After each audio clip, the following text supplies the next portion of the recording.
In this video, I'm going to show you how I built this stylized dungeon environment from scratch using modular assets inside Unreal Engine 5. If you're working on your own game, need inspiration, or just want to learn, this breakdown will give you a solid look into the process. Also, if you'd like to explore or use this environment yourself, the full Unreal project is available. More on that later.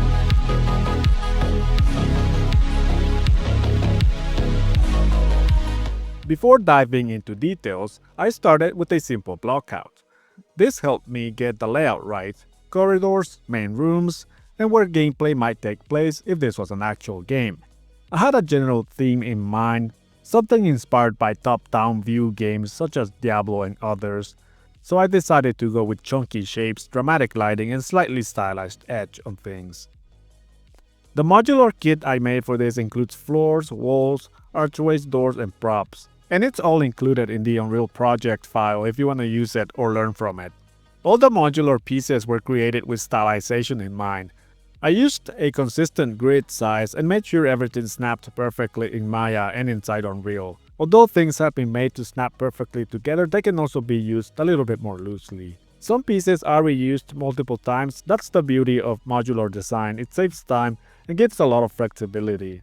You can grab the entire modular kit, all the models, textures, and shaders by checking out the download link in the video description. Whether you're building a dungeon crawler or prototyping ideas, it'll save you a ton of setup time.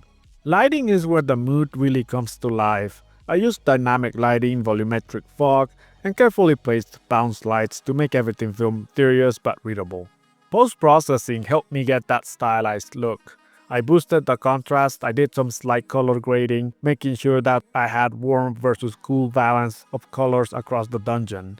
The project file includes the full lighting setup and post-process settings that I used. So if you're new to this stuff, it's a great way to reverse engineer how everything's working here. For the materials, I went for a semi-stylized look with baked normals for pretty much all the individual pieces. I used my stylized material for this as well. The key was keeping the roughness values interesting to break up the surfaces. One thing I didn't do for this particular environment was add decals, such as cracks, moss, and grime to break up repetition and give the dungeon more character, but that's something that can be easily added to this. All the materials are instanced for easy tweaks, and if you get the project file, you'll have access to everything I used here. You can change the roughness values for everything as well as change the color of assets as well. Once I was happy with the environment, I started dressing up the scene by adding a few props here and there, such as lanterns and whatnot. Adding little props always helps with telling a story within an environment. The little details go a long way in creating immersion. I included 2 sample levels in the download that shows you how you can arrange everything and gives you a playable walkthrough if you want to test it out in-game. These are just 2 simple levels that I put together, but definitely you can use all the pieces to create a much larger room or environment. Here's a final look at the dungeon fully put together. Everything you've seen from layout to materials and lighting is included in the Unreal 5 project file.